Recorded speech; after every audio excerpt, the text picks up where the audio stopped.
Welcome to the Upshot, Multi-World Disc Golf's podcast about the latest in the disc golf world. I'm publisher Charlie Eisenhood. Joining me is Josh Mansfield on this Thursday, August 10th. Our apologies for not being with you on Tuesday. Just a little too much craziness going on, travel, etc. So we're condensing our shows into a double combo episode this week. But it's going to be awesome. We've got Cole Redalen. We've got Missy Gannon. We're talking Ledgestone. We're previewing Idlewild. A little bit of everything. So we've even got a 30-second rule to get to this week. So lots to do today.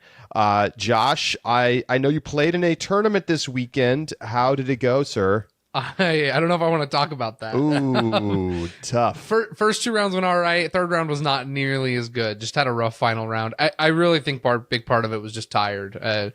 It's a pretty physically demanding course. It was hot, and I don't think I was drinking enough water and keeping myself going. So okay final round. But enough that it dropped me down outside of top 10 even. So not my best performance. That's okay though. But you know what? You learn. Next time, more shade, more hydration. Yep. Got to get those, you got to be like Rocky out there running stairs. That's right. The other thing that would help is if I, played more disc golf.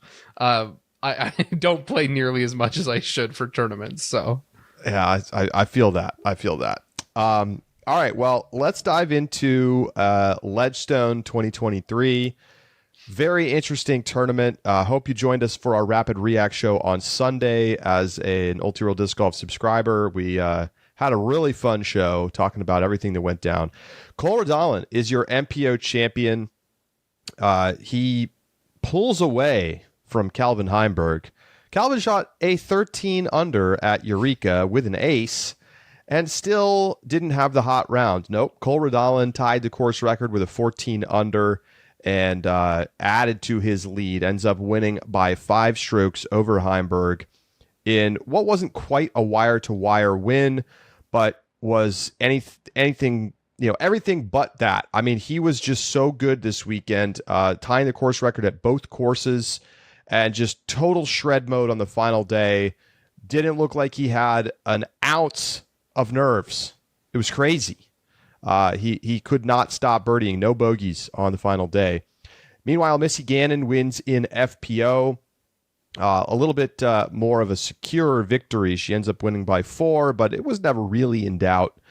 She beats Owen Scoggins. Sarah Hokum, Ella Hansen tie for third. So, Josh, Cole Redalen, 18 years old. We've seen him shoot some hot rounds. We know he's talented, but he goes out there and just obliterates everybody in what is one of the most dominant wins of the season in MPO when you look at it from start to finish on what is now, I think, an easy course in Eureka and a very, very hard one in Northwood Black. I think that exactly highlights what's so impressive about this win. Cole's ability to shoot a hot round, especially at courses that are all played on the same course. I mean, that's impressive, but he puts one together, but never really has enough to be in full contention.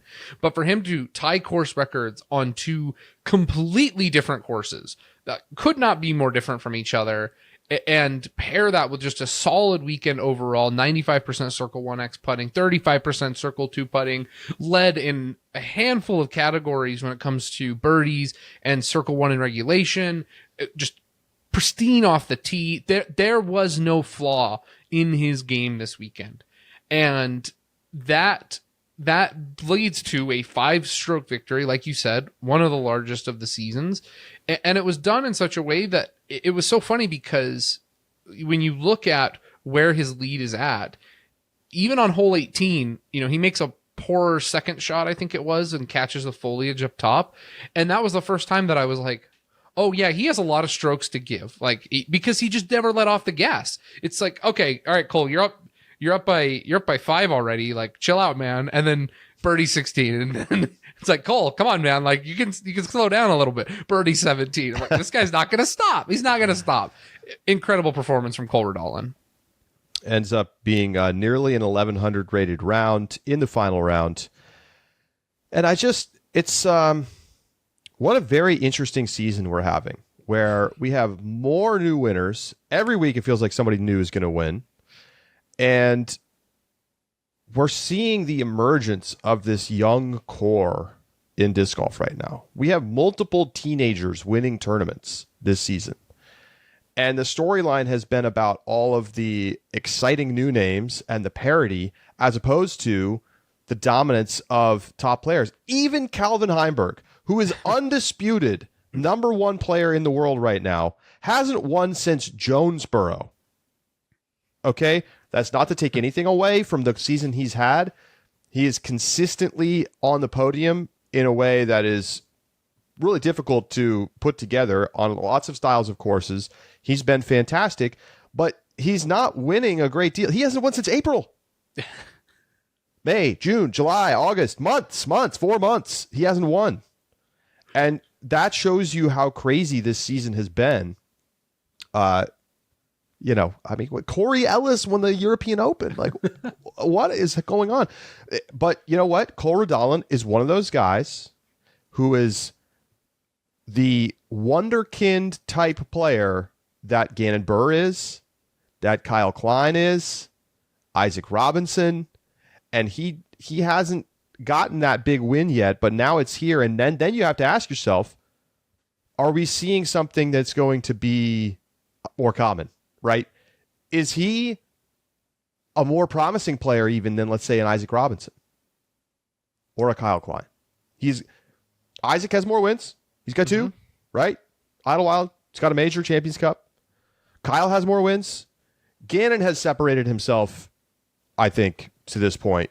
But I do have to say, Cole has shown the incredible ability to not only throw it a mile, but to be able to score at that elite hot round level that allows you to win tournaments that you have to be able to have. It's not a steady 1040 guy. He's someone who can go out there and shoot 1090 plus. We just saw it. The other advantage is when we're looking at this young core like you're talking about, yes, they are all very young, but the 4 years that Cole has in terms of being younger than the likes of Isaac are actually a really impactful difference. It's noteworthy when Cole is only 18 and has years before he's going to reach what would most consider his athletic prime. And that those years get to be spent on developing experience on the course, experience in pressure situations, experience with his shot making and developing form so that once he does reach his athletic prime, it's just like top notch because he's had all those years to really develop it. And yes, Isaac Robinson is still a young guy, right? That he absolutely needs to be included. Calvin Heimberg and Eagle McMahon are still young guys who, it's just funny because our idea of like age in disc golf is being reset this year and I would say probably over the past 2 years because we have so many young players. But when you start looking at those young players as a group, it's actually pretty important that you parse out the 18-year-olds from the 22 and 23-year-olds to point out that there is going to be some real opportunities that Cole has over the next 5 years to get to where Isaac Robinson is. And I mean, if you compare Isaac Robinson right now to Cole in 5 years at the same age, I don't know if you could offer me odds to take Isaac Robinson at this point relative to what Cole could do in the next 5 years. Yeah, it's pretty interesting. It's worth noting, Gannon Buhr is actually younger than Cole Redalen. He is not. He is. Gannon was 17 at Worlds last year, and Cole was 18. So Cole's about to turn 19. I don't know when Gannon's birthday is, but yeah, that's kind of crazy. Kyle Klein is either 20 or 21.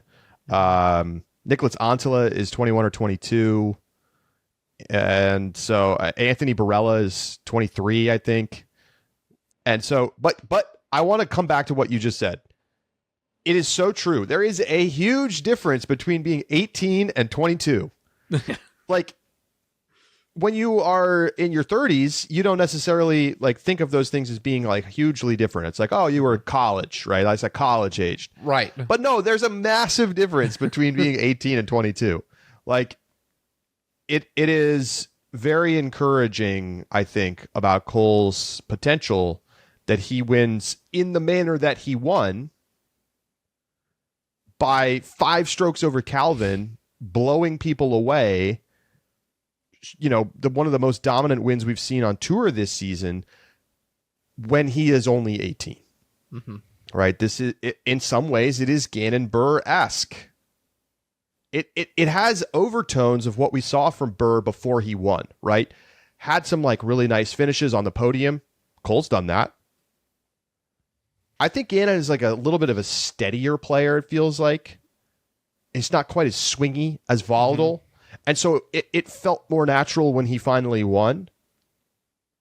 But, like, you know, Cole is in the same proximity when you're talking about the trajectory on the path. Now, for him to match what Gannon has done, he will need to now win like 2 or 3 more tournaments over the next year. I don't know that I would bet on that, but including a major. Fair. Right.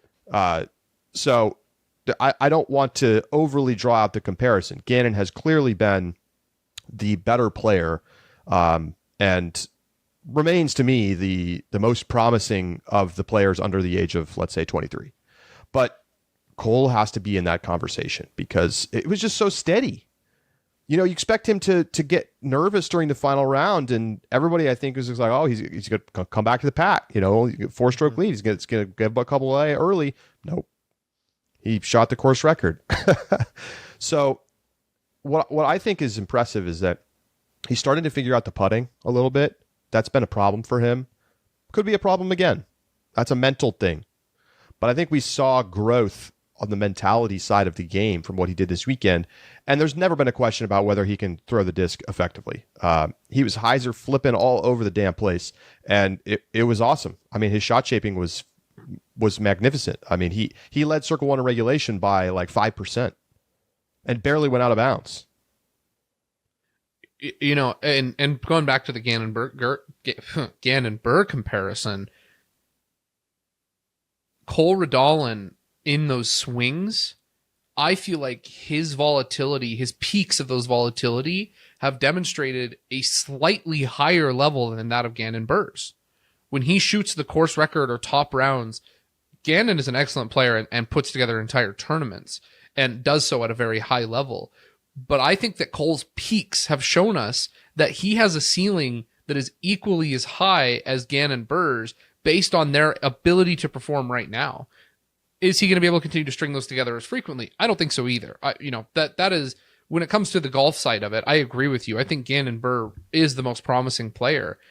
But there is something very special about Cole Redalen and the ability that he has to come out and shoot top rounds. If you go and look at the top rounds of the season, he's got 3 in the top 20 of the highest rated rounds. He's got a 1081, a 1085, and now a 1096. And Gannon Burr's got a couple in there as well, but it's just impressive to me that you have Cole Redalen, who is just playing so well that he and scoring rounds that are just peaking, that keep you always on his radar, that even though he wasn't winning events, it was still something. I mean, we'd interviewed him a month and a half ago, because we'd seen that potential out of him, and is something that delineates him, I think, from the rest of these young players, and really can be his identifying thing. I mean, he's only played 35 Elite Series and majors. He started touring in 2021. He'd never won anything bigger than a B tier. But to me, that goes to show you that, like, he knew at age 16 that he was a touring level player. He didn't need to go grind it out and start to win the A tiers and then, you know, win the silver and then blah, blah, blah. Like, he's like, no, I'm just going to go out and play it on tour. And I think that's been proven correct as he takes down a $12,500 purse in his first Elite Series win. We haven't really seen that many 5-stroke wins. Although we did get Preserve and PCS back-to-back Elite Series before this that were 5-stroke wins. So interesting to see that we go from like 6 people tied for the lead with 3 holes to play to multiple larger wins at the end of it all. Cole Redalen becomes the 4th first-time winner this season, along with Emerson Keith, Parker Welk, and Corey Ellis. So, just to punctuate, right? This was Cole Redalen's 5th hot round of the season. So he's not only shot great here, but he's done it earlier, and I'm very impressed with the mental side of what he did, because we've seen him have a great round and followed up with a clunker, or we've seen him from out of contention come up and move up into 3rd place because he has an amazing final round when he's nowhere near the lead. But to have a lead, to protect the lead, and to extend the lead, that to me shows something special. And this isn't one of those Parker Welk situations for me where I'm like, maybe we'll never see you at the top of the leaderboard again. No, I think that I feel pretty confident in saying Cole's going to win more. He's just too good not to. Yeah. I want to move a little bit further and work our way down the leaderboard. Calvin shoots a 12 down and a 13 down at Lake Eureka, shoots a 6 down in round 2 at Northwood, but even at round 3 at Northwood, where the hot rounds were coming in around 5 down. What do you make of this weekend, especially given the context of Calvin hasn't won since Jonesboro? Well, he averaged 1063 golf. I mean, I don't make much of it at all. I think it's a disappointing 3rd round, yes. But let's say he shot a 4 under, like 1 off the hot round. He still loses. He just lost to a better player. And it's going to happen. And the thing is, the reason it feels like he loses a lot is because we talk about him every single week, because he's in 2nd or 3rd place every single week.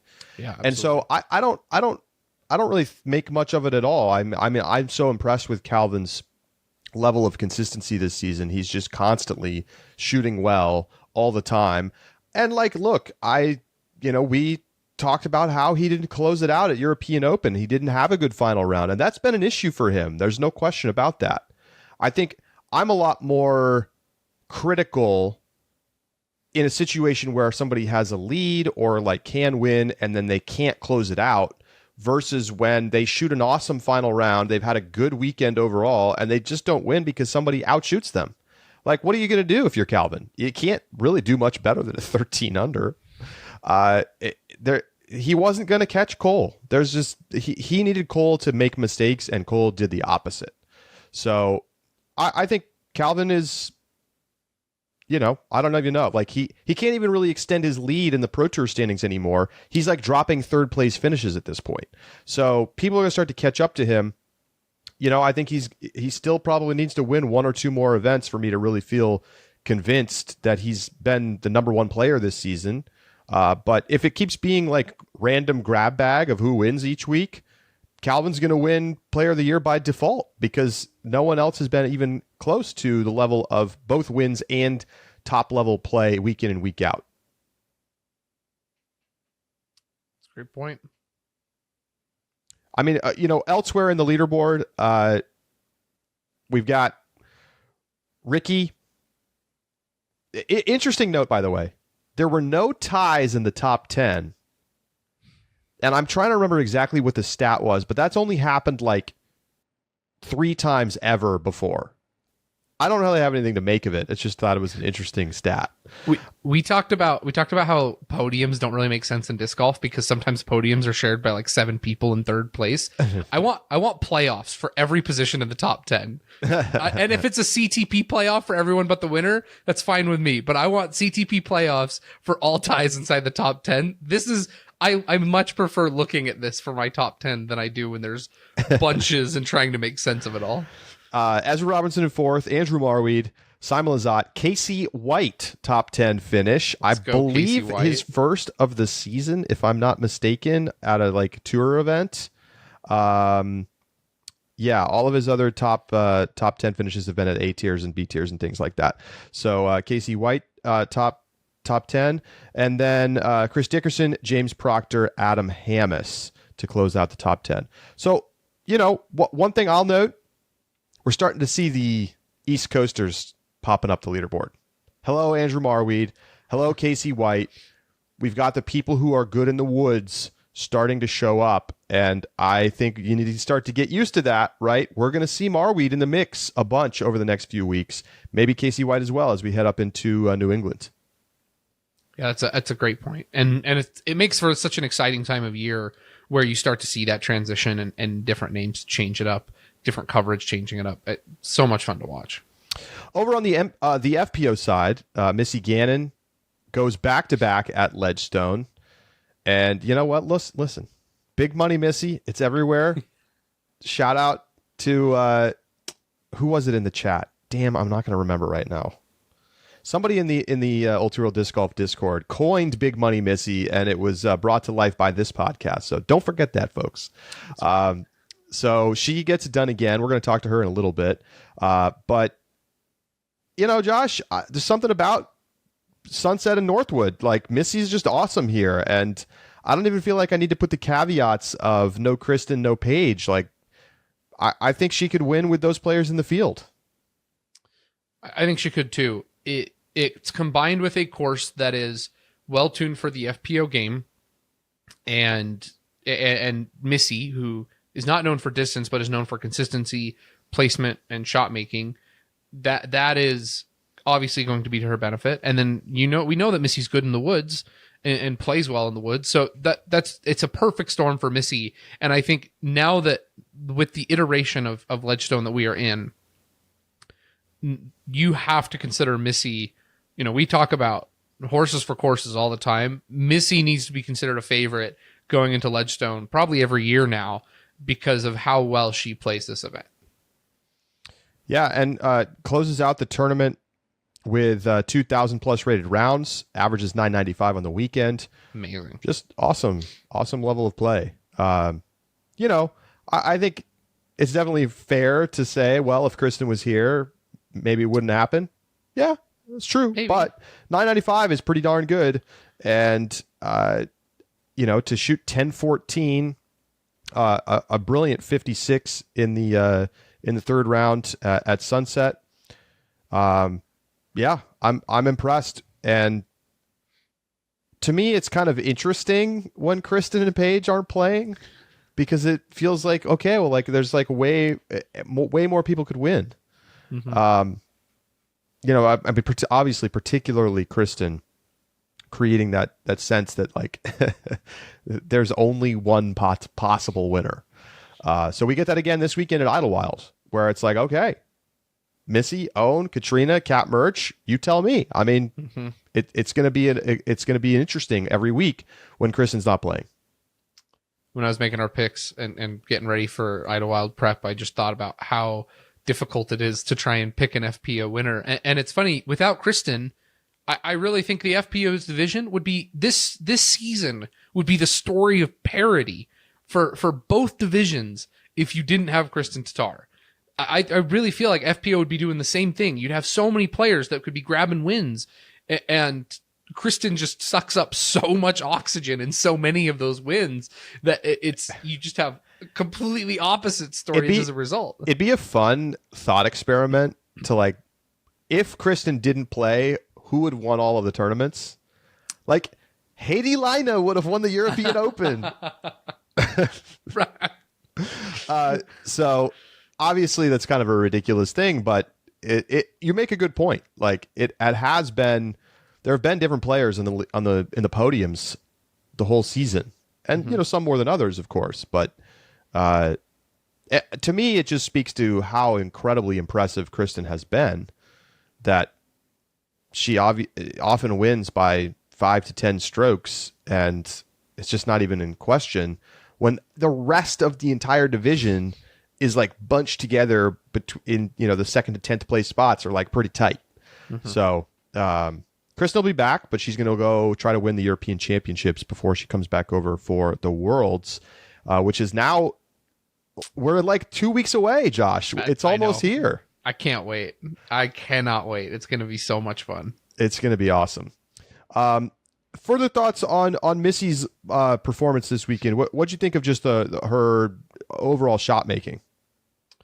I thought it was impressive, and what I think is really noteworthy is I think she plays Sunset Hills exactly the way that you need to. She didn't have the hot round in round 2, but she shot a 5 down, only a single bogey. Round 3, shoots a 5 down again, no bogeys. That to me is the key at Sunset Hills, is that there are lots of holes that are birdieable, and you don't need to get them all, but you're going to give strokes back to Northwood, so don't give strokes back to Sunset. And it's that clean golf at Sunset that I think is so remarkable and impressive about Missy's round, that is, especially in round 3, the bogey-free 5 down when the weather was worse, that rating jumped clear up. And that to me is exactly what Missy needed to do, because by minimizing mistakes throughout the entire weekend, everyone's going to take bogeys at Northwood. That's just the nature of that game. But giving away as few as possible is, to me, the big difference that elevated Missy at Sunset. And like, take Ella Hansen, for example. Ella Hansen shoots a -1 at Northwood. Comes out a really impressive round, has a double and a single, and then 4 birdies. Lot of par relative to other people kind of around her. And then you go out to Sunset, she shoots a -6, another strong performance, but it was in round 3, only shoots a -1, and just starts slipping behind Missy because of that round. Missy's solid, consistent play is what made the difference for her this weekend.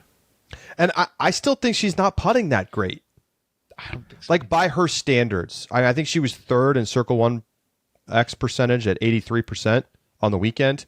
It's not bad, but she's missing like Circle 1 putts way more than I feel like I'm used to seeing from her.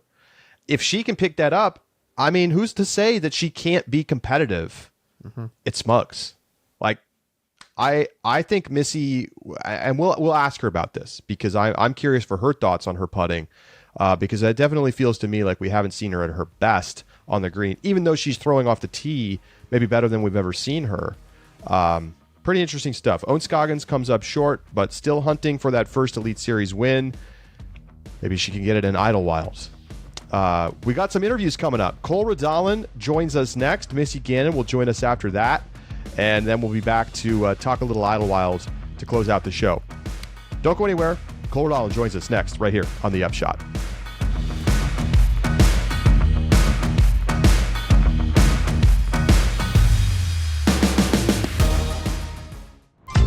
At Pound, the quality of our gear runs deeper than the stitching. That's why we make everything right here in the U.S., employing highly skilled, well-paid professionals. From bomb-proof Cordura fabric to YKK zippers and recycled plastics, we source the highest quality U.S. materials to make the most comfortable, durable pack in disc golf. Our lifetime warranty stays with the pack, not the purchaser. So regardless of how you find us, we will be here to make sure your pack stays on the course and out of the landfill. Pound's integrity is held together with more than just thread.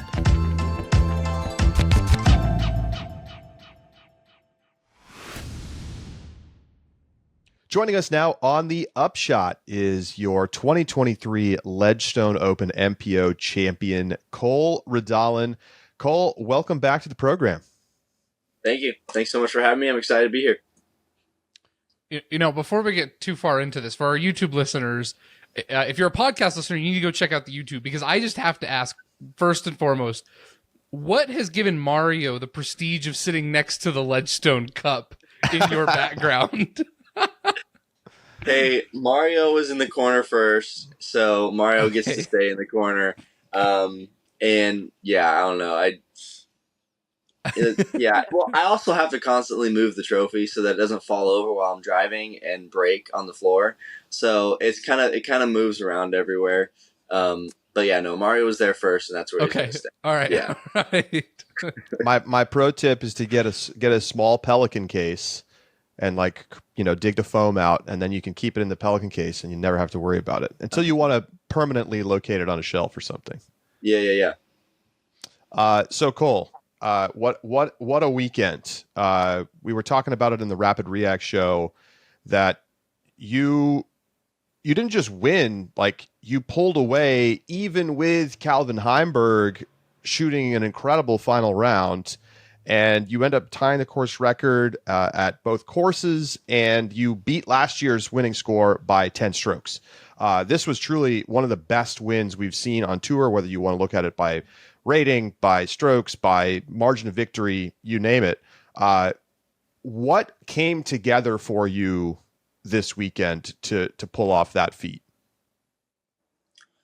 I mean, we all know it. I'm kind of a streaky player, but I honestly feel like when I find that confidence in a certain throw or a certain shot, it just elevates my game to a whole other level.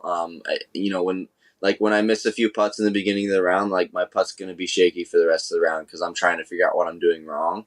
But if I'm hitting some good ones at the start, then it's probably going to stay that way because it's feeling really good from the start. I think that same thing kind of happened with my round 2.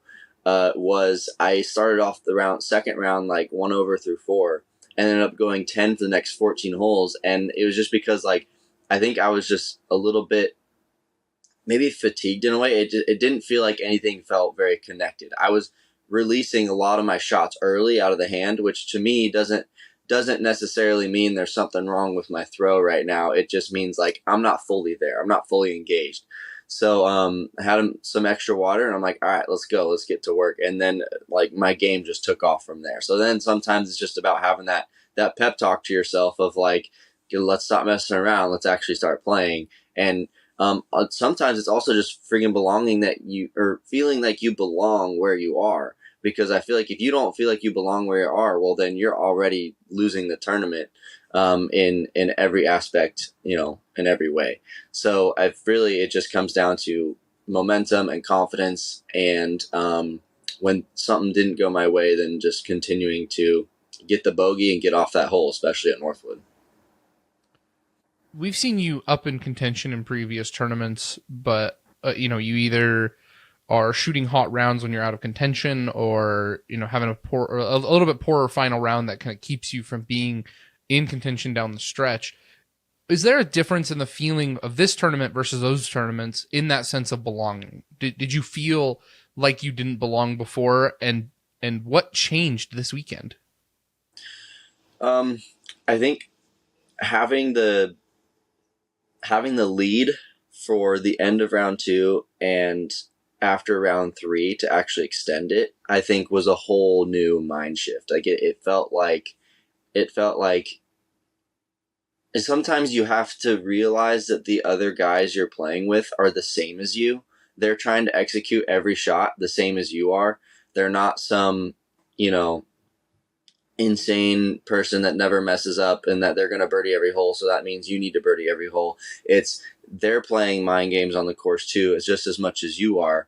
And so it really helped me calm down in my own way. It's just like, they still have to execute all these shots. So anything I can do to, push myself forward is going to make them push themselves forward.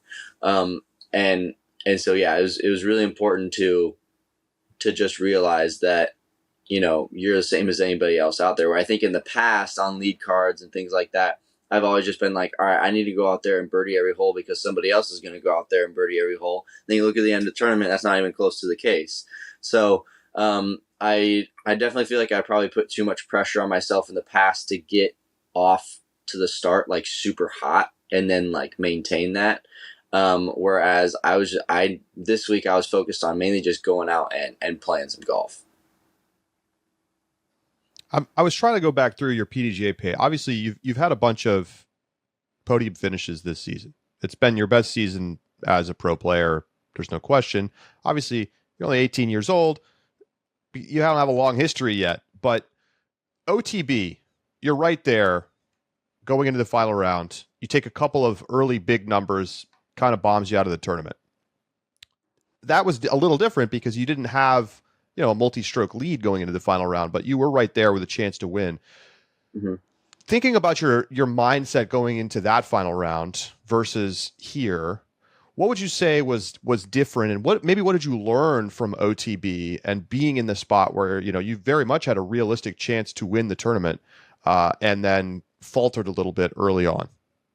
Yeah, so I think for the OTB Open, I was testing out a new putt for that week, so I hadn't really fully, ingrained it in yet. I was working on something a little bit more nose up, working with pace, because OTB, there's a lot of out of bounds, a lot of danger. I was looking for something also that didn't miss left or right so much, because I found some struggles with that at Champions Cup in Jonesboro, and even Masters Cup the week before that. So I was experimenting with something new, but the drive still felt really good. So I think in that final round, like if there's any weak part of your game, it's hard to feel like extremely confident and like you're going to come out on top of that round. Not that I didn't feel confident that I could, but it was just like I felt like there was something else that I needed before I had all the confidence to do it. So I really put a lot of pressure on myself to put the disc close, put the drives inside the circle, so I'd have these looks at birdie. But like ever since that tournament, I've put so much work into this a little bit new style of putt, coming a little bit more from the chest down to the waist, and then kind of up through there. It becomes more of a point and shoot style. So that's something I've been trying to achieve for a while, and I feel like Ledgestone, it finally just kind of all came together. Well, I think the stats reflect that. 95% C1X. You only missed 2 putts from inside the circle, and then 35% for circle 2 putting. Just a spectacular putting weekend. Do you feel like, you say it comes together at Ledgestone, is it at a point that it is replicable, that you feel like going forward, you're on the season stats, you are putting, where was it? In the low 80s, 83%, right? And I know that's a little bit of consequence of the previous or the early parts of the season. Do you feel like moving forward, though, you're going to see your overall average start to drag up to a more consistent 90% or above? Yeah, for sure. I feel like this is probably the most repeatable putting motion it's ever felt. Like something that I could stick with for a while. That's a little bit more consistent. I think it's a lot about finding what works for you, and finding something that you want. Most importantly, you can find something that works, but have it not be what you want. So I'd keep changing it if that's the case. But yeah, I think it'll continue to trend in the right direction, and the more confident I am getting it in the circle, the more confident I will be putting it in the basket. I won't be so important to put it in the bullseye so that I don't miss. So obviously, you hadn't even won an 8 tier up to this point. You picked a good tournament to be your first win. $12,500 in your pocket. How much does that affect your life on the road? Like, is it a big deal to get a check like that, or does that feel just like a nice bonus in some ways? Oh, it's huge. I mean, I'm traveling the RV by myself this year, so it's pretty annoying having to tear down camp and drive the RV to the course every single time. And there's a lot of other RVers that tow a little car behind their RV, and so really what this means is that there might be a little Mini Cooper purchase in the off season or something along those lines to tow behind this thing, because I'm so done tearing down camp and driving it to the course. But yeah, it really does mean a lot. It makes you feel a little bit more secure about, maybe what future contracts are going to look like. And then also just, it's a huge, nice bonus to carry into things that are going to only better yourself and make you a little bit more comfortable with life on the road.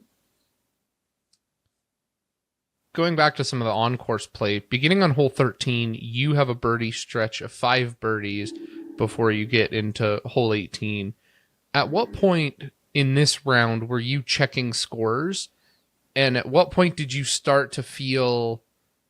It doesn't feel like you ever let off the gas. So I'm curious to know, at what point are you looking at scores and thinking, okay, yeah, like this is a pretty big lead. I just need to focus on not bogeying. Or did you ever have that sense? I wasn't worried about bogeying because I feel like a lot of my mistakes, if I were to make one, were going to be going OB on the green where I have a chance to make a putt for the par. And so that was like my biggest strategy was don't let the tee shots, especially on the par fours or even the par 5 13th, like don't let those be the mistake, because that's where the bigger numbers come into play. It was make the mistakes attacking the green. And so that was, I wasn't, but then also like, I mean, I play Eureka pretty well. I have a pretty good track record on that course. For last, I think I've shot 10 down, 10 down, and now 14 down for like 3 out of my last 4 rounds on that course.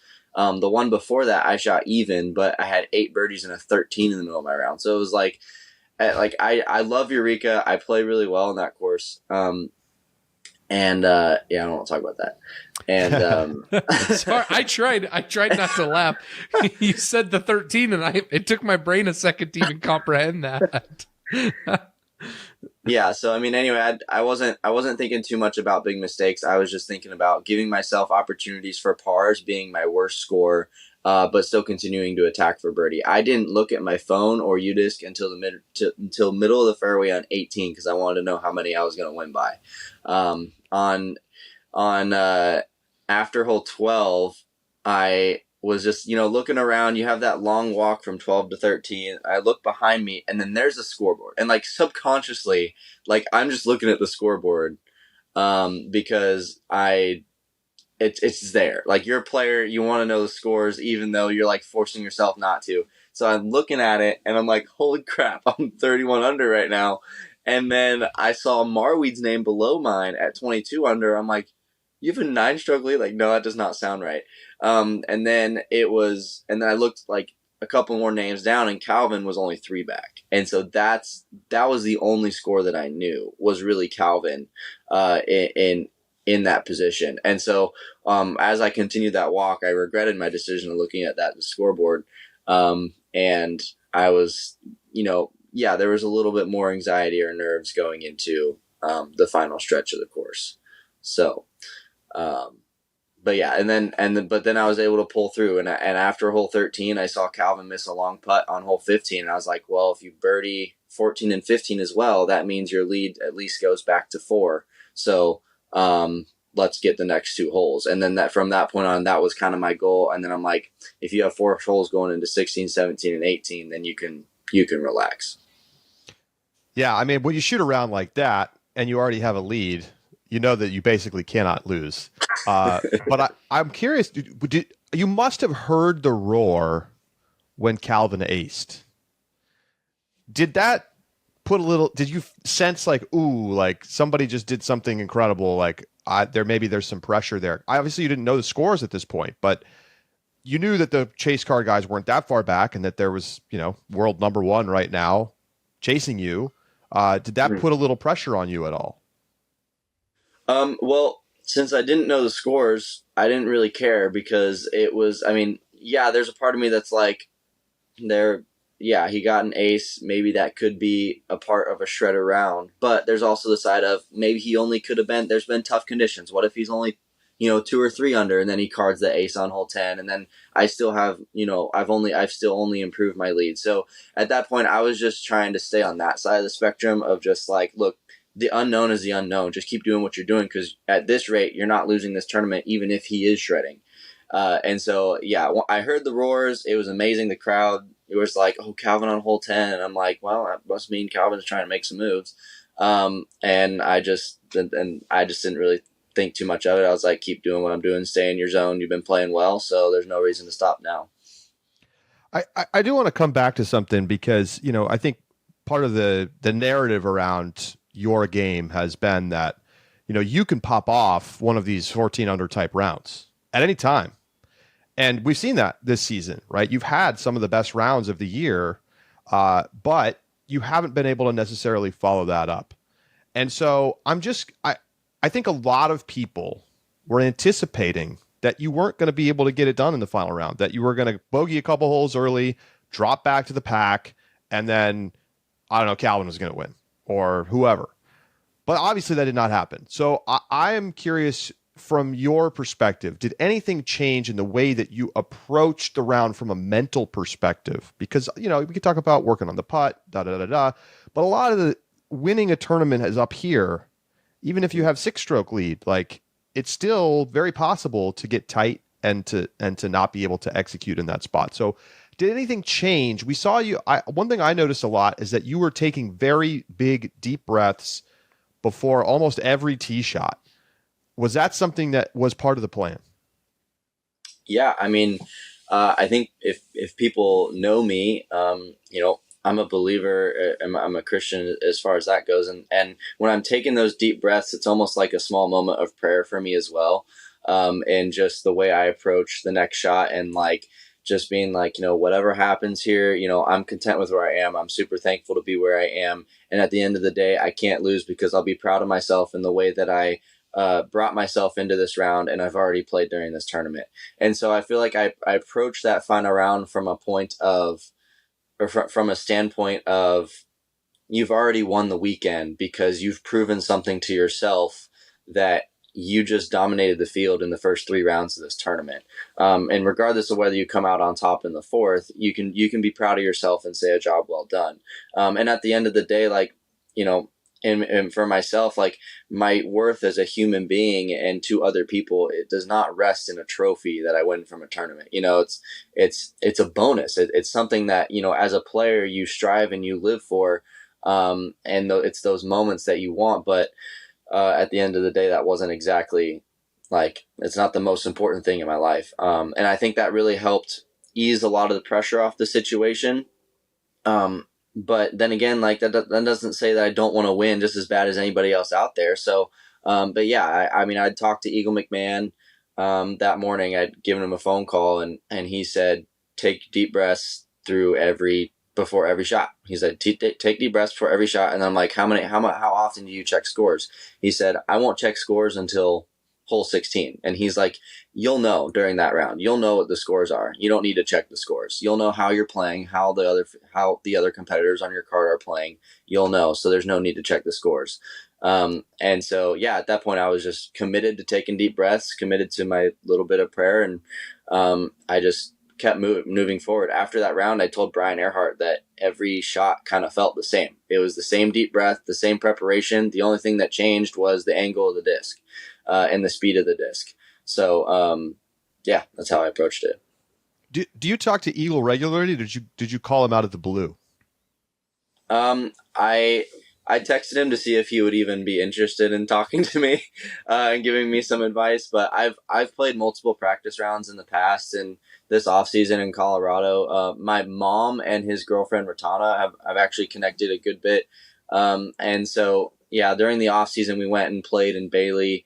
And we had dinner at his place in Colorado. So we've had some good connection there, and we've played a few practice rounds together this year. And so, yeah, Eagle's definitely, I mean, he's definitely something, he's on the younger side of a lot of the guys out here, and but he also has that championship experience. And so, he's been someone that I've looked up to for a little bit, as well as the way he treats the game with his body, and just the way he throws. It's so powerful. And so yeah, it's someone I really expect and respect, and someone I definitely regularly want to, surround myself with. So official rating is in at 1096 for your final round. Does that is right? Does that feel surreal? Because wasn't it 1093 unofficially rated? Yeah. Okay, so it bumps up to a 1096. What maybe you know off the top of your head, maybe you don't. What was the second highest round you've ever shot rating wise? I think it was a 1081 at Preserve, but I thought when that first unofficial rating at Preserve was only like 1077. And that I think that was the highest I had gone before that. So in my mind, I had only gone a 1070 something, and then I saw later that it updated to 1081. But yeah, I definitely have not cracked 1085 before, which is pretty awesome.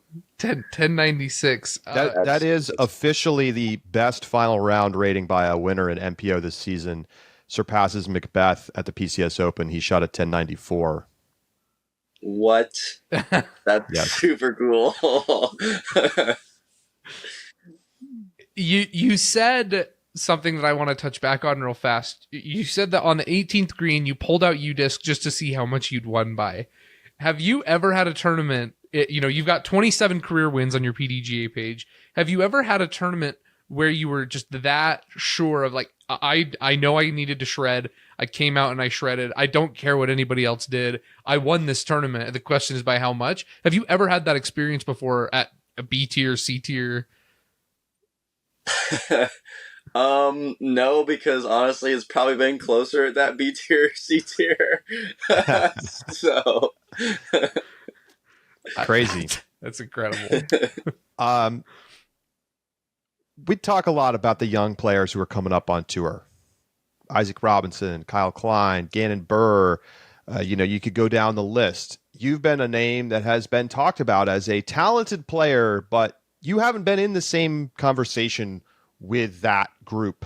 Some of those guys, top 3 on tour right now in DGPT points. Mm-hmm. Do you think that you belong in that conversation among the next generation of elite stars who's going to be winning a lot on tour moving forward? 100%. I mean, I think over the last couple of years, there's just been stepping stones to this moment right here. And just because they're in the spotlight a little bit sooner than me doesn't mean that I think that's going to take away from, what's going to happen in a couple of years down the road. I think there's still some players. I have some good friends that are working their butts off to get up there as well. That, nobody has really seen or much about. And so, yeah, I feel like, a lot of those guys are the talk of the town right now, but there's still more of us and we're coming and strong. And honestly, but yeah, I feel like that was definitely a difference between, me, a Kyle, Gannon, and Isaac was that win, that big win. And, it's, Ledgestone's arguably the biggest tournament underneath a major. And, I think if anything, that should prove it right there, that I'm here to stay and I've been working my butt off and I can pop off the hot rounds when you want to see them. It just took me a little while to figure out how to do it on a lead card. So. Do you believe that this season represents a changing of the guard from Macbeth and Wysocki as the dominant players to the young players and the era of new and upcoming talent? I don't think it's a full pass of the torch necessarily. I think it's, they're still at the top of the game. They still both have wins this season. Like, I don't think any of them are really close to being done. I mean, they're both still in their young 30s. Like, they still have many more years to go. Whether they're as dominant as they have been in the past, that's a different story. But whether I think that they're going to go anywhere or whether they're not going to be competitive still for the next 6, 7 to 10 years, like I don't think that's true at all. I think they're going to be around and they're going to be at the top of the field and they're going to be hungry for just as much wins as we are. We're just making it a little bit harder. So. Well, obviously your confidence has got to be high heading into Idlewild. What do you think of the course, and tell us what we need to know about this coming weekend? Yeah, I played here in 2021. I did not play it last year, so there's some new changes to the course that I haven't seen yet. I played some practice rounds, and I really like them. I think they're great changes. This course kind of reminds me of a Northwood, but half the size. It's definitely a bit shorter, but also maybe even a little bit more technical. I think the gaps might be a little bit smaller out here. So I'm really looking forward to it. I'm throwing a lot of the similar discs I was throwing at Northwoods, my Avalanche, my Tsunami, my Pipelines, my Steadies. So I'm just throwing a lot of similar shots, and I'm also throwing quite a few rollers. I feel like that's something that's evolved in my game a lot over the years, is my roller game. And so I'm excited to throw some of those out here as well, but it's going to be a fun week. And, I saw I was on the feature card, so I'm excited to play on that as well. But then again, whatever happens. And, I'm just pumped that I got to win the week before. So yeah. Before we let you go, I just wanted to ask, you mentioned your potential future contracts, maybe getting a bump because of this win. Are you up at the end of the year? I can't remember off the top of my head, with your DGA contract. Are you signing a new contract for next year? No, I'm in a 2-year. This is my first year. So I'll be upping again with DGA next year. Yeah. Cool. Do you see DGA as a long-term fit for you? Absolutely. I mean, I've never been happier with a sponsor. DJ's treated me so well, and they've just been so kind and honest about everything, and on time with everything. It's just been a really good relationship and opportunity to grow with somebody else. Because DJ, they're not the biggest company in the world, but they're definitely working on it. They made some big moves with their team this year, and it's nice to not feel like I'm being overshadowed by anybody. I mean, I think as far as this year goes, like, I've put together a season that could arguably be one of the better ones on the team. And so I just think that it's really cool to not feel like I'm overshadowed by anybody. And I definitely see a future with that as well. Awesome. Well, thank you so much, Cole, for coming on with us. Congratulations once again on Ledgestone, and good luck at Idlewild. Thanks, guys. Appreciate it. Let's go. Cole Redalen with us here on the Upshot. We will be right back.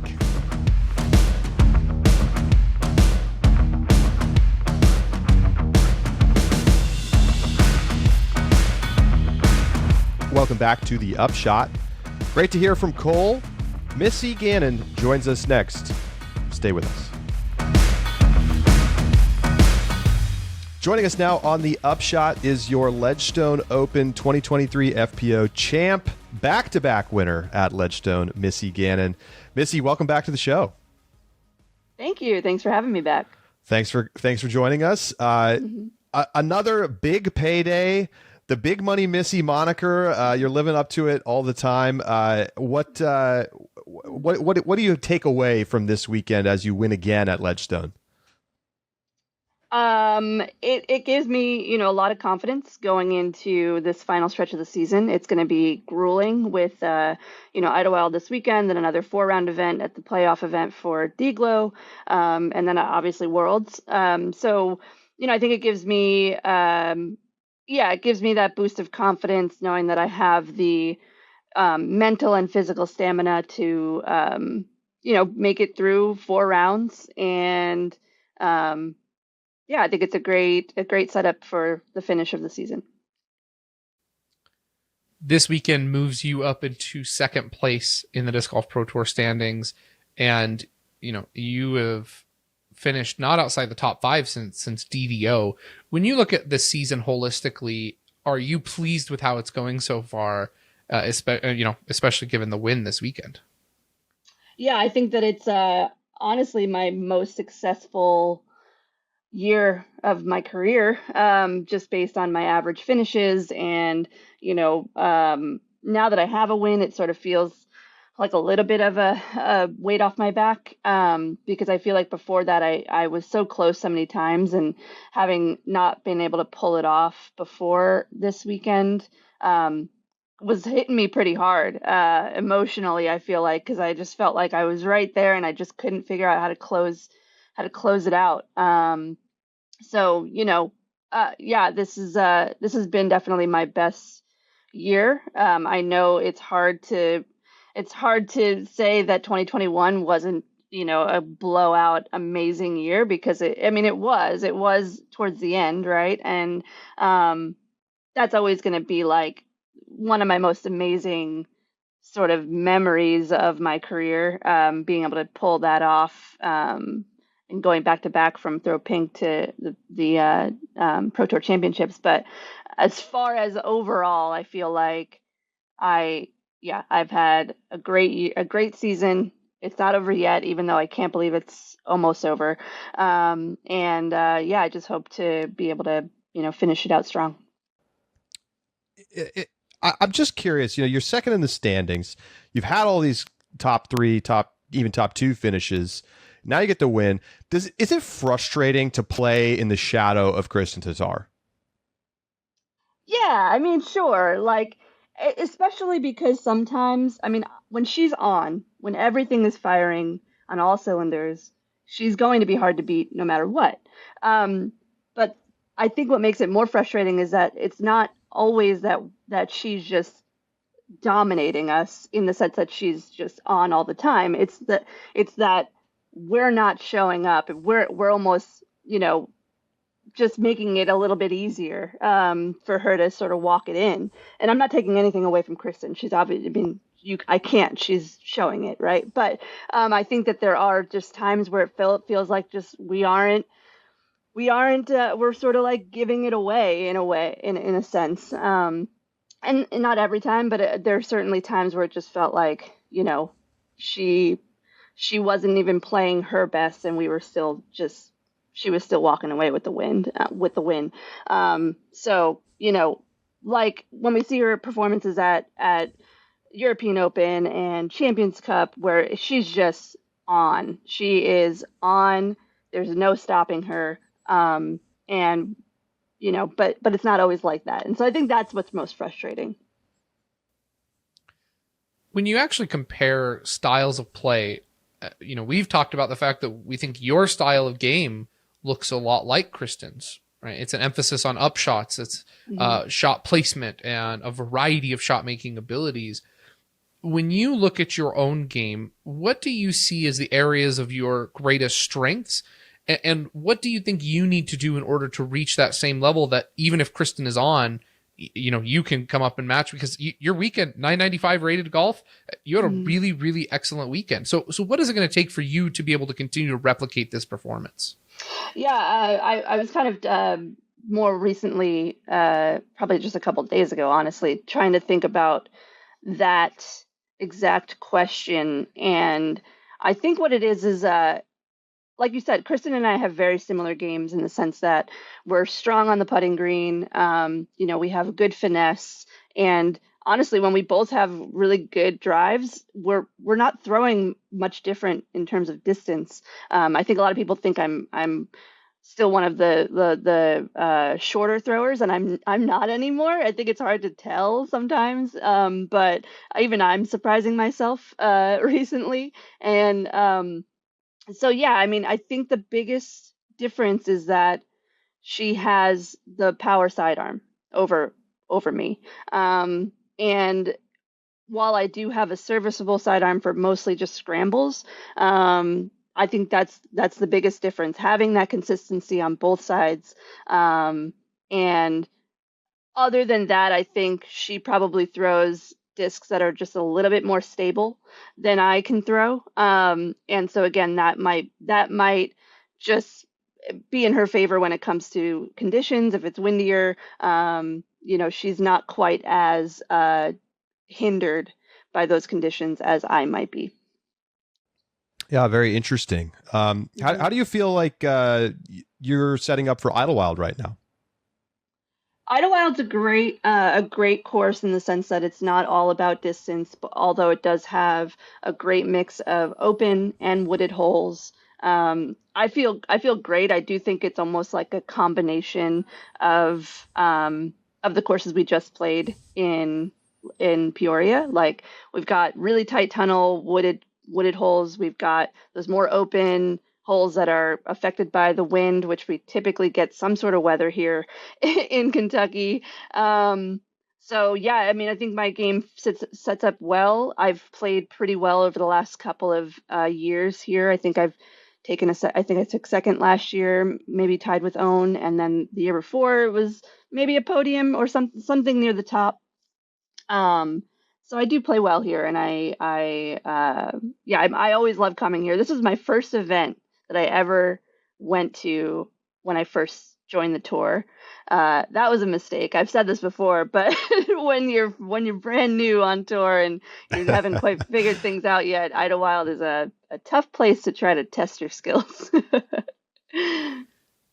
What are your thoughts on the FPO layout for this event? Last we talked about this a little bit before. Isaac wins with a 33 under on MPO.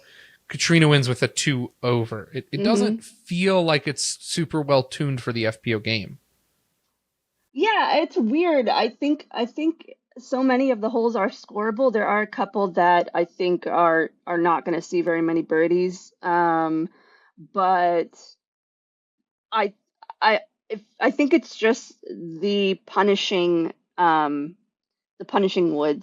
I think it's really hard to scramble for birdie if you're not finding yourself in the fairway. And then even when you are finding yourself in the fairway. There's a lot of elevation here, and having to try to throw uphill, downhill, it can throw you off quite a bit on your timing. And then it could be doubly punishing if you happen to grip lock and then hit a tree and you're in the middle of the fairway and now you're off the fairway. So I think it's just a challenging course, and I don't think that the distances are necessarily the problem. I think it's just historically just been a tough track for us to manage. But I even think when Paige won a couple years ago, she might have won with like a 1 down or something like that. And the course hasn't changed all that much. There are a few changes, but nothing that makes it any more or less scoreable, I think. So yeah, you'll see a couple of new holes this weekend on coverage, and yeah, it's just about managing the fairways and trying to minimize the natural OB and then the lined fairways of the more open holes. While we're talking courses, go ahead, Josh. No, you might be asking the same question I am. Let's find out. I'll ask it, and you can tell me. While we're on the topic of courses, did you feel like I feel like we heard more chatter this year about Sunset Hills being too easy. What are your thoughts on that? I personally, as a standalone course, yes, I think that it does play pretty soft. But for the event, I think it's such a cool contrast to Northwood, because we play our first round at Northwood, and that's just trying to make sure you don't shoot yourself out of it, pretty much. But the cool thing about it is that even if you feel like you might have, there was people that were 4 over after the first round, but yet then they shot 8 down at Sunset and were able to kind of scratch their way back up. And I think that that's a really cool, a cool feature of Ledgestone, where, we have two such different courses, very different scoreability. And I think because we have Northwood, it makes Sunset not feel quite as soft, in the sense that like it's a nice feeling to feel like, okay, now I got to put the pedal to the metal and try to make up strokes that I lost over at Northwood. And then having to end with Northwood is also super entertaining to me. I mean, I don't know if it is to the fans, but to see, how people can hold on and what Northwood might do to some players who might have found themselves in contention after maybe a slow start. So it doesn't really matter to me, but I think as far as that event goes, it works really well. Not the same question, and that's okay, because I think it segues well to my question. What do you think of the status of the FPO courses on tour this year, holistically? Do you feel like they're better tuned than in previous years for the FPO game? Yeah, I think so. I think that there's definitely more emphasis on trying to figure out how to tweak some of the courses that we've had on tour for a while, to make it maybe more entertaining. I know there's a big debate on whether or not, what the score looks like has an impact on watchability or, entertaining golf. But I do think I think everybody likes seeing people get birdies or have the opportunity for eagles. We see it a lot on the MPO side, so why don't we have those same opportunities on the FPO side? And I think it's even more amplified because we play some of the same courses as the MPO players, and so sometimes it's hard to create 2 courses out of one course. I mean, thankfully, a lot of courses have multiple tee pads, maybe different pin positions, and logistically, I know it's probably tough on the staff on the ground having to move pins or whatever. But I think that we've seen a rise in FPO viewership, and I don't know if that has anything to do with the courses and how they score, but it might. So I think it's working out well, and I don't necessarily think we're making every course super easy or anything like that. You still have to work for it, and as long as we can find a good balance and it's okay if we have some holes that only one or two people birdie, or maybe nobody birdies. Like, that's fine. But I think that they're just, having a good balance is a good thing. I want to push back just a little bit and ask one follow-up then to your two answers. Mm-hmm. You said that you feel like Sunset Hills on its own is too easy. Yeah. On the flip side, Cole Redalen shot a 14 down for the hot round and course record at Lake Eureka, whereas the hot round at Sunset was 8 down. Do you think that the MPO side should come closer to the Sunset level?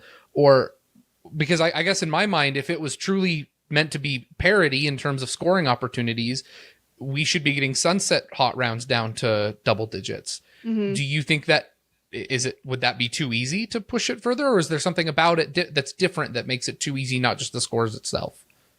The thing is 14 down, double digits at Sunset is very possible. I know we didn't see it this year, but I think I shot like a 9 last year. Again, not double digits, but it's very possible.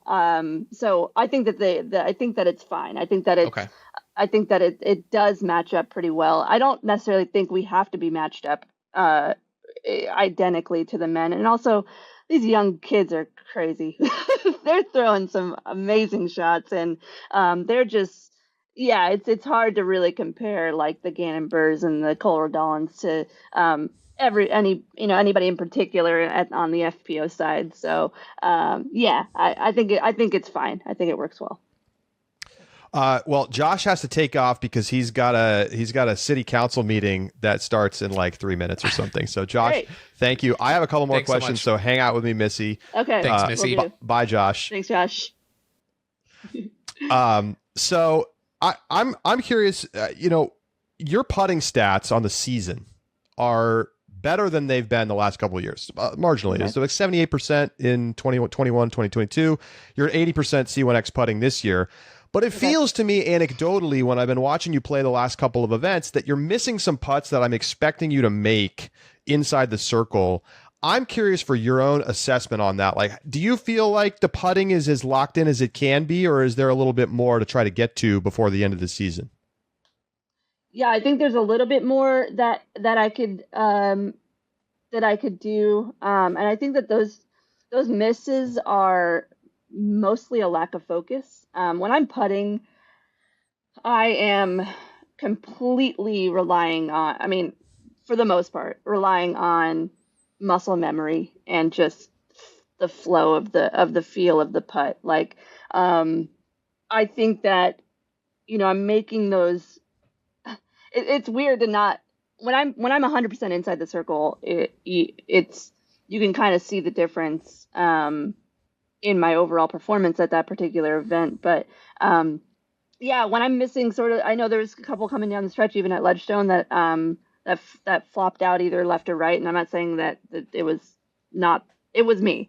It was offline, but I'm the same way. I expect to make everything inside the circle. And when I don't, it's kind of a blow to my ego, I guess, a little bit in that second, but I'm really good at forgetting it and moving on. And I think that the thing that separates the good putters from the rest of the field is that you can make those, 22 footers, which sounds crazy, but you see it all the time, that being a struggle point in the FPO field. You can make those in the pressure moments, and like it's nothing, coming even, in that back edge of circle one. That's an area that a lot of people struggle with. And so being able to make those ones, I think are a big difference maker in the field. And I try not to harp on those misses too much. Like, I can practice putt as much as I want, but at some point you're going to start overthinking it at this point in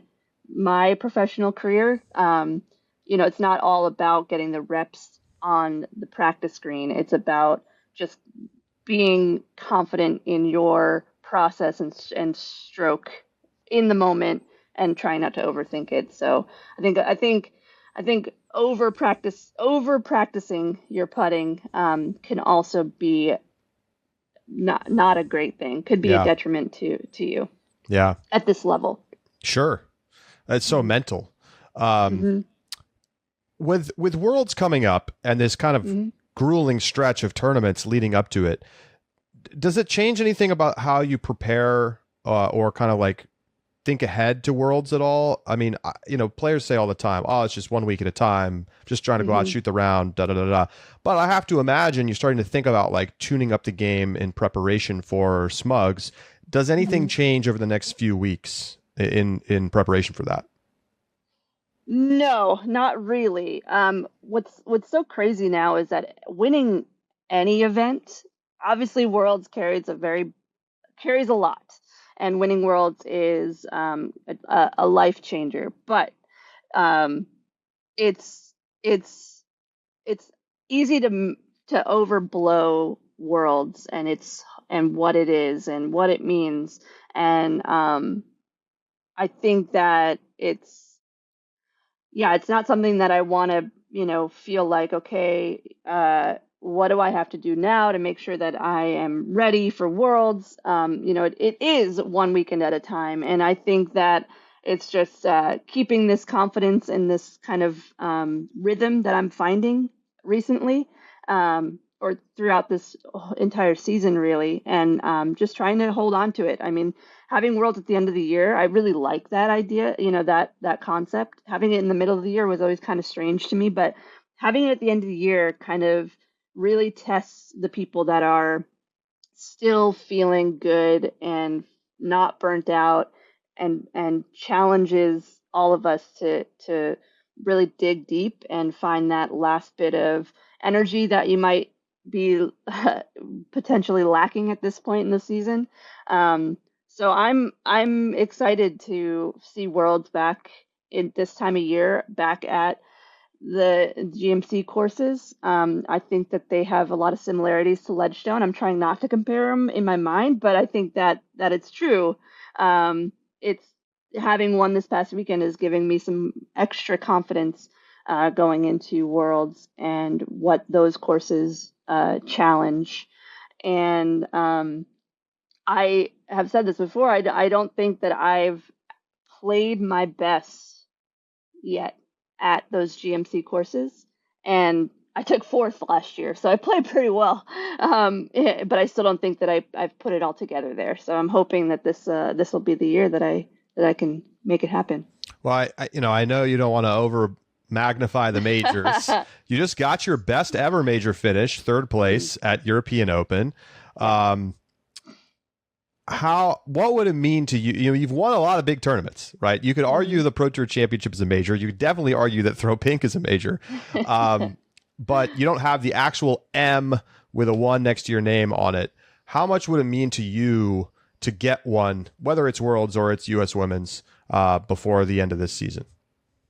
It would mean everything. I think that I have felt like I've put in all the work and the time to put myself in this position where I am now, where everything feels like it's meshing really well, and things almost feel easy at times, which is a great place to be mentally. And so yeah, I mean, that would just be the icing on the cake. I've said this before. It's funny because I won Throw Pink the year after it was a major. I won Right. I won Ledgestone, 2 years, or I think 2 years after it was Worlds was there.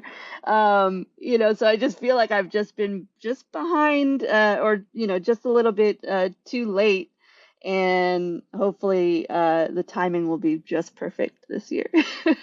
Yeah. It looked for a moment there like we might not have Ledgestone for the FPO division, and that it was really going to be a disruption to the end of the season because of the ongoing Natalie Ryan situation and the lawsuits against the Pro Tour. They ended up creating this United Series and sort of restoring these events, allowing Natalie to play. I'm just curious for your thoughts on kind of how this has played out and whether you think the Pro Tour is handling this appropriately. Yeah, it's funny because I was in Europe when we were having a bunch of conversations and meetings about what to do, what the Pro Tour's plans were, and when I first heard about the potential that a few events historic events were going to be canceled for FPO. Yeah, it was man, it was sad. I mean, it was, kind of a shock, even though it felt like it was coming. But then right away, I mean, my first thought was like, wow, I'm not going to be able to legitimately defend my title at Ledgestone. I don't care if it was going to be in Iowa or somewhere else. It wouldn't have felt the same. And it wouldn't have felt like, I was going to have the opportunity to defend my Ledgestone title. So at the end of the day, it was a compromise, and I felt like it came to the point where if either side won, we were all going to lose. So I think that this was a good way to at least finish out the season and be able to have the ability to reevaluate and figure out what the next steps were going to be. It felt like a weird time to sort of like halt everything and change things up. And, we only have a few more weeks left in the season. And like, it felt weird. It felt like a strange time to do anything too drastic. So I think that for now, I think it's the best way moving forward to at least see out the rest of the season and then take time to reevaluate after. All right. So what's it going to take to win Idlewild? Well, I got to keep my fairway percentages up like I did this past weekend. Try to stay in the fairway, try not to take any massive numbers. I'm hoping that I can keep it down to single bogeys again and just try to get the birdies where I can. And, I've had a lot of experience on this course. Like I said, it was the first ever event I came to on tour in 2018. And so I've been coming here every year since. And much like Ledgestone, a similar situation there. I've had a lot of experience in that area on those courses, on this course. And I hope that I can bring some of that experience to my benefit and put it all together and hopefully take it down. All right, Missy. Well, good luck. We'll be watching. Thanks so much for taking the time. Great. Thank you so much for having me. Missy Gannon with us here on the Upshot. We'll be right back. And Josh will return.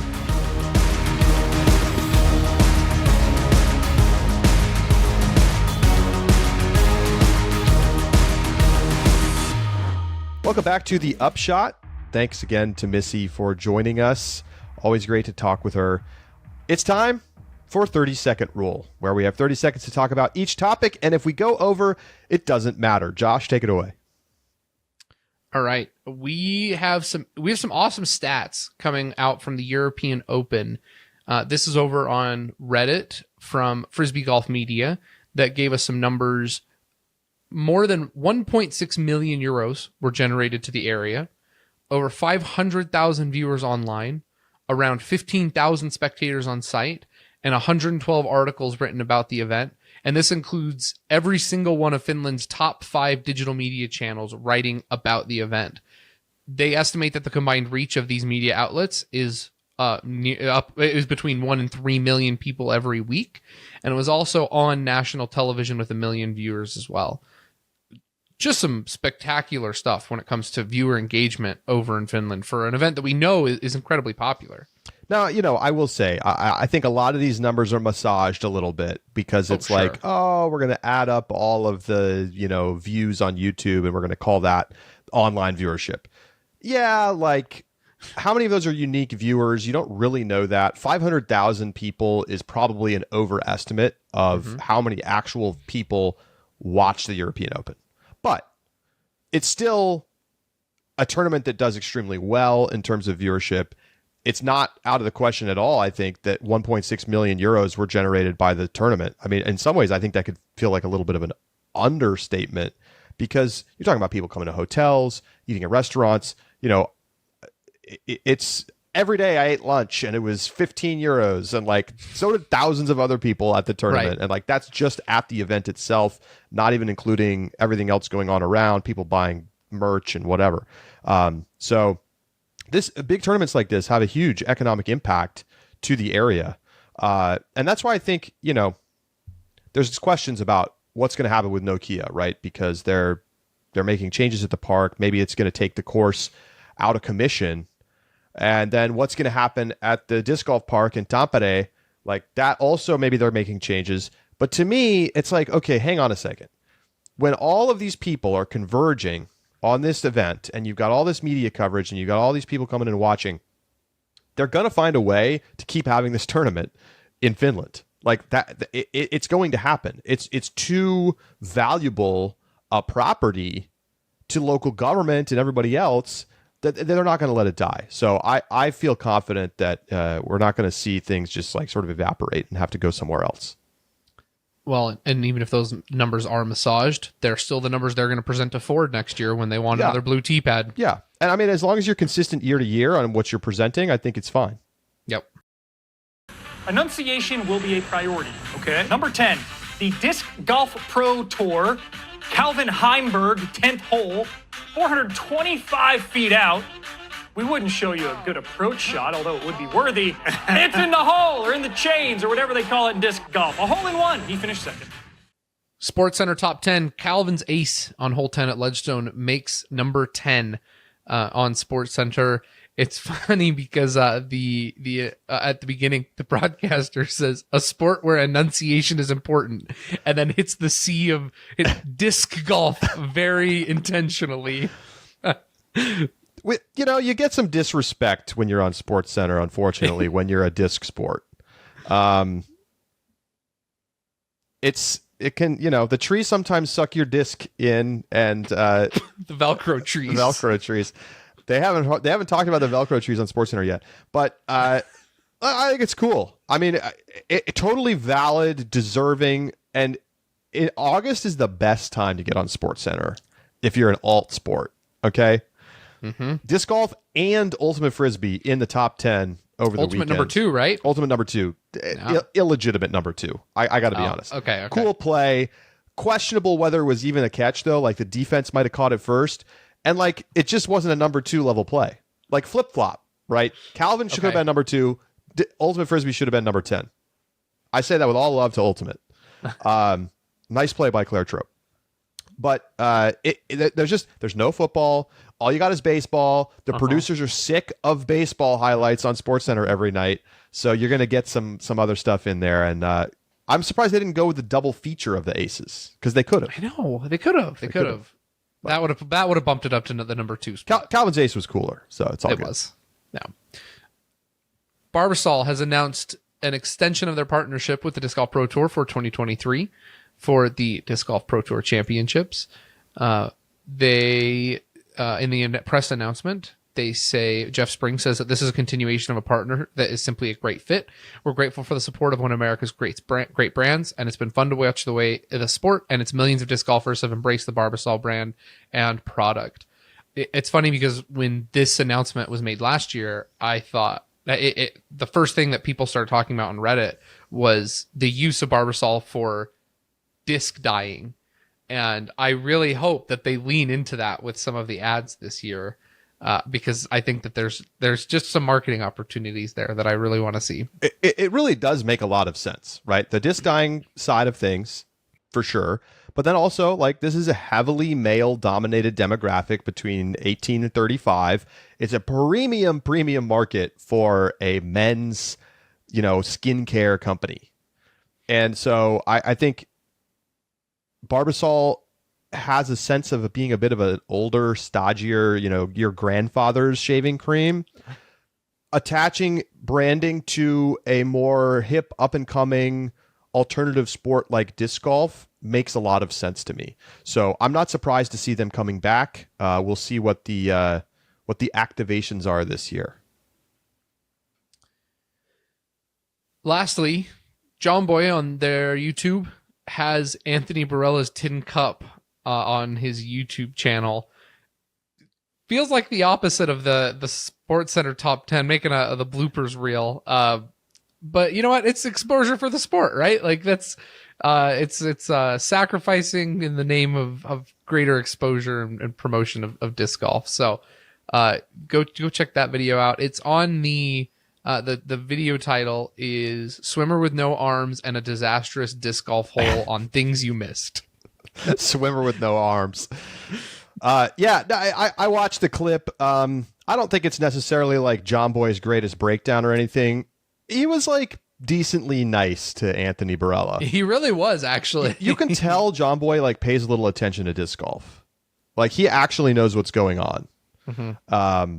And that's kind of cool. I have to say it wasn't the most awaited for John Boy breakdown of the week. After Jose Ramirez and Tim Anderson got into a literal fist fight at second base, and then they got dropped, the benches cleared. It was that's a crazy one, man. That was incredible. That's definitely, that was a fight. Baseball fights are so good. They're so good. Tim Anderson just getting straight dropped by like sort of like a sideways punch thing. I don't know. There's something about sports fights. You know, I don't want to root for a fight in disc golf, like out on the course. Like I would be the first to condemn it, but man, would I watch it. I'm going to save this clip.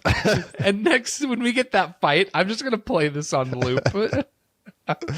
All right. We got anything else, Josh? No, that's it for 30-second rule. All right. Let's talk a little Idlewild as we get ready for another Elite Series stop on the Disc Golf Pro Tour. It's in Burlington, Kentucky, just over the border from Ohio. And look, this is a course that we have seen be one of the best on tour since it debuted in 2017 on the DGPT. It's got really memorable holes. It's got a lot of challenge through the woods, but it's like an interesting woods course. It's not one of those woods courses where it's just like forest. There's lanes, there's shot shaping, there's interesting greens. I like their little like turf pad areas with the wood, kind of guardian areas for the greens. So love those. It's just a really cool course, and I feel like it still stands out to me as unique on tour, even though it's been now on the tour for 6 years. Well, Charlie, unfortunately, I'm going to have to mulligan you. It is not Idlewild. It is LWS at Open at Idlewild, presented by Dynamic Discs and the Natty. I'm sorry. Excuse me. It's one of my worst mulligans of the year. I can't wait for the LWS Open at Idlewild, Josh. They're going to need a second line for all their presenting sponsors. We can't fit it in a single line anymore. Anyway, we should see how much it costs to have the Upshot in there too. How much would it cost us? Be like, hey, we want to be like a sort of a title sponsor. Like, what $1,000 get us? Like it will now be the LWS Open hosted by LWS Open at Idlewild, presented by Dynamic Discs and the Natty, hosted by the Upshot. Well, I don't know what verb they would give us. Connected to the Upshot. Tangentially related to the Upshot. Okay, sorry, continue. I love it. I'm in. But I think you highlight everything that's absolutely true about this course, and one of the things that I do really like about this course, the greens I think are really unique. It is not the longest course, wooded or otherwise, on tour by any means, but something else that going along with that I think is very interesting is that in terms of that shot shaping, you also get like rollers at Idlewild. There are holes that the roller is the best play to throw, and that's something that's I think is really good. I also want to highlight hole 16 on the MPO side. It's way too soft of a par 5, but I love it. It's the one that it's basically dead straight. It has the cutout and the tall grass right down the middle, pretty tight OB that you got to stay in, and then you can definitely go for eagle if you want to challenge and just go straight at the green. You see long circle 2 putts because there's a nice backdrop that you can really push on your putt. I love that par 5, and I think it's such a refreshing break in a heavily wooded, because you do this hole 16 that's wide open but super technical because of just how dead straight it is on that tight OB, and then you go to hole 17 that just absolute luck shot about where you're going to land, and a green that people skip over, hit trees, drop in the river that just runs through the middle. How do you feel about the snaking river being OB? I recognize that it is not the best. I don't think it's probably a good course decision for competitive integrity, but I love it. and I would condemn a fight. But I would watch it. That's how I feel about this. The professional like integrity of competitive integrity side of me is like, this is not appropriate for professional level disc golf. And then the other side of me is like, man, I want more of these rivers, because it adds a level of stress that if you don't pure this hole, there is a chance you go OB on an otherwise perfect drive. I love that. And I think that's really interesting, and it's fun to watch for me. I don't like that it's hole 17. I wish it was like hole 7. That's my biggest problem. The fact that someone could be coming down the stretch ready to like win the tournament and then lose it on hole 17 because of that OB river. I think that's probably my biggest problem with it. I wish it was somewhere else in the course. 9,600 feet for MPO, as I mentioned. But the one other thing, Charlie, and this is one I want to ask you about, 9,205 feet for FPO. This is a notoriously bad FPO track. Tell me why. Last year, Isaac Robinson wins with a -33. Katrina Allen wins with 2 over par. It's a scoring differential of 35 strokes. Now, in their defense, I'm gonna ask you a little trivia here. European Open, I think, had the largest differential. I didn't check all the tournaments. I checked some of the ones that I was suspicious of. What do you think the scoring differential was at European Open? Last year, yep. Between Eagles before they made the changes, 30 strokes. 54 Oh my God. strokes. Eagle was 42 under par. Page was 12 over par. It's not that level of bad, but it's a course that it plays over par often on average, and by a ways. It's a difficult course to modify to the FPO game in a way that you don't have. It's the landing zones aren't appropriate. It's a wooded course that is not well suited to the FPO track, unfortunately. All right, well, it's time to make our picks. We're going to go quick rapid fire this week. Josh, you're up first. Just let's run through them real fast. Yep. Over on FPO side, Owen Scoggins in third, Missy Gannon in second, Holland Hanley for the win. Why Holland? Yeah. Paige has won here 4 out of the past 6 years, and Katrina has one of those wins as one of the years that she didn't win. Because of how like sneaky long this course is, power is actually an outsized importance on the FPO side. And Holland, I think Holland has kind of ups and downs, but I think that her power is going to play an important role on this weekend that is going to be sneaky important. I just can't keep picking Holland and Ella anymore. They just don't get it done. I don't know what to tell you. I'm going with Cat Merch, Missy Gannon, and I've got Owen Scoggins to win her first ever Elite Series. Let's go. Owen Doggins. Yep. Second place by 2 strokes last year. Yeah, exactly. On the MPO side, I'm going Isaac Robinson, 2022 champ, Calvin Heimberg, and you know what? I'm embracing the chaos. I've got Chris Dickerson to win this tournament. Chris has been better. He has finished top 10 back-to-back tournaments. I think that he's ready to show up, and he played really well here last year. I think he likes this track. All right. Good picks. I have James Conrad in my 3 spot, 2017 winner of Idlewild, embracing the chaos. But I'm going to take the Prodigy boys at 1 and 2, Isaac Robinson at number 2, Gannon Burr at number 1. I have to. Well, go ahead. I was just going to say, Isaac Robinson just passed Gannon Burr in the standings. A little chirp chirp over on Twitter. A little chirp chirp over on Twitter. Here's the thing.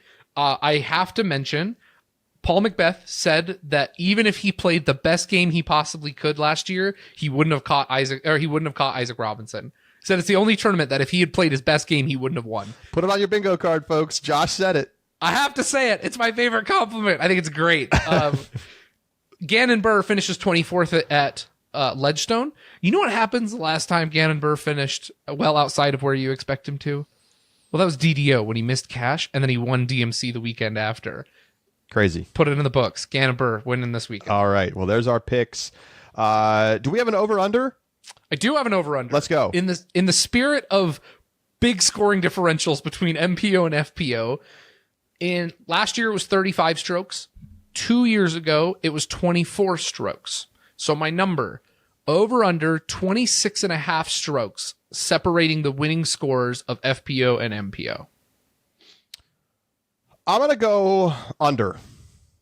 Okay, so you think... I think some of the course changes are going to tighten it up a little bit. All right, okay. You think that won't be as That's right. drastic? That's right. Okay. I like it, though. That's an interesting one. All right, really quick.